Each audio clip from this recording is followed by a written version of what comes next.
Hi, my name's Matt, guitar teacher and music teacher, and I'm going to explain to you the circle of fifths. But I do not call it the circle of fifths, I call it a grid of fifths because it always made more sense to me to look at it this way. So in music, we basically have 12 tones with the octave 13, and we have C, C sharp, D, D sharp, E, F, F sharp, G, G sharp, A sharp, B, and C, and you can start that anywhere. So you can start it on F, you can start it on G, doesn't matter, it's the same notes.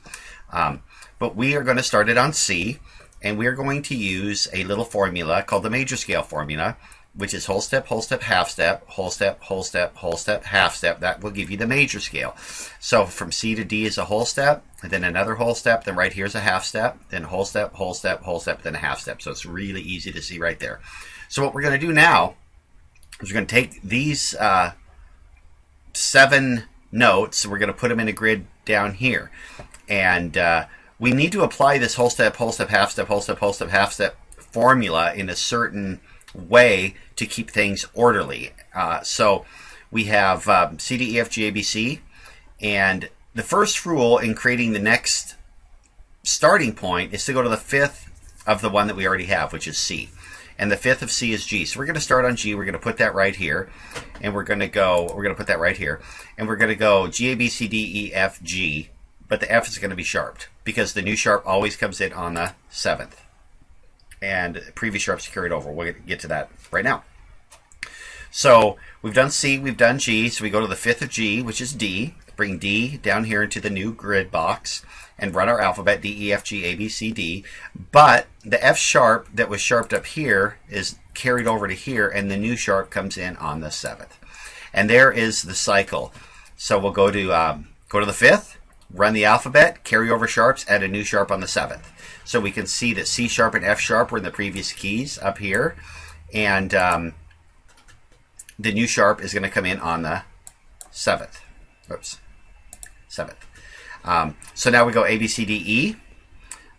Start on E, run the alphabet, E, F, G, A, B, C, D, E, but we're going to carry over the C sharp, the F sharp, and the G sharp, and the new sharp comes in on the 7th. This gives us 4. Over here, I kept a running total of how many sharps are in which key. So the key of E, we go 1, 2, 3, 4, 5 to B, drop the B down, run the alphabet, B, C, D, E, F, G, A, B, and we carry over F sharp, G sharp, C sharp, and D sharp, which we've done, but we put a new sharp on the 7th. So now we are in the key of F sharp. We go to B, we go to C sharp, and we run the alphabet, C, D, E, F, G, A, B, C, but now everything is sharped because I forgot to put my sharp in here. So the C is now sharped. All right, so that's how you get your circle of fifths. So that's how you organize. That's why they call it a circle of fifths, because you start on the fifth of each key, and by doing so, running that whole step, half step formula, you add 1 sharp at a time. It's very nice and very good way to keep things organized. But now for the flats, we do something a little bit different. Same principles, except for we start with the key of C, which is the same, but now we build the grid off of the 4th. So it would be F. So we have C right here, C, D, E, F, G, A, B, C. We're going to take the F, put it in the next grid box. That'll add 1 flat on the 4th. So there's your rules. You start on the 4th of the previous key, giving you your new key, but now the flat comes in on the 4th.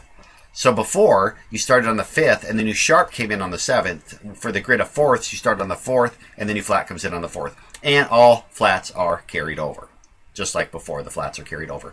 So rapid fire here on the key of F. Go 1, 2, 3, 4 to B flat. Bring that down here. Run the alphabet, B, C, D, E, F, G, A, B. Keep the B flat because it was flatted here, and the new flat comes in on the 4th. So now E flat's our new key. Run the alphabet, E, F, G, A, B, C, D, E. Previous flats carried over, B flat and E flat, and the new flat is A flat on the 4th. So now our new key is A flat. We'll go to A flat right here. Run the alphabet, A, B, C, D, E, F, G, A. Add the flats that were up here, and then put the new flat on the 4th. New key is going to be D flat. Run the alphabet, D, E, F, G, A, B, C, D. Carry over previous flats. Add the new flat on the 4th. We're up to 5 now. 5 flats right here. So now we go to the 4th, G flat, put that right here, run the alphabet, G, A, B, C, D, E, F, G. New flat comes in on the 4th. So now the new key is the 4th, C flat, C, D, E, F, G, A, B, C. Carry over all flats, the new flat comes in on the 4th. And that's the grid of fourths and fifths. I think it's really easy to understand. And it something I invented when I was in college, just to put everything in front of me, make it very clear, and to be able to get where I wanted to quickly. So if somebody said to me, and how many sharps are in the key of E, I could get to it because I could go C, D, E.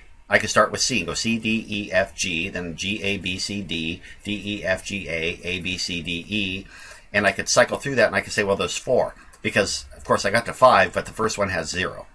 So I'd know how many sharps there were. And if somebody said, well, what are those sharps? I could run through in my mind. I could go C, D, F, G, A, B, C, no sharps. And I could go G, G, A, B, C, D, E, F sharp, G. So I know the F sharp because the sharp always comes in on the 7th. I know that sharp is carried over. So then I go to the next key, which would be D, and I go D, E, F, G, A, B, C, D. And I said, okay, carry over the F sharp. D sharp comes in on the 7th, so I have F sharp and C sharp. So I'm able to get where I need to go. So if I had to do the key of A, I'd go D, E, F, G, A. And I already know that the C sharp and the F is sharped, and the D sharp comes in on the 7th, which is going to be G, because G is the 7th of the key of A. Anyway, there you have it, the grid of 4ths and 5ths. And I'm doing all this for free. You can go to my website, mattsmithguitar.com, and you can donate, and you can also download this Word document, and you can share it and print it and do whatever you want because it's all free. I just ask that if you like it and it's helpful, you can hit the donate tab. Thanks, and I hope you learned something. There's more to come, by the way. I'm going to cover a lot more. My brain is a big flat grid for music theory, and it makes things very, very easy to understand. So stay tuned.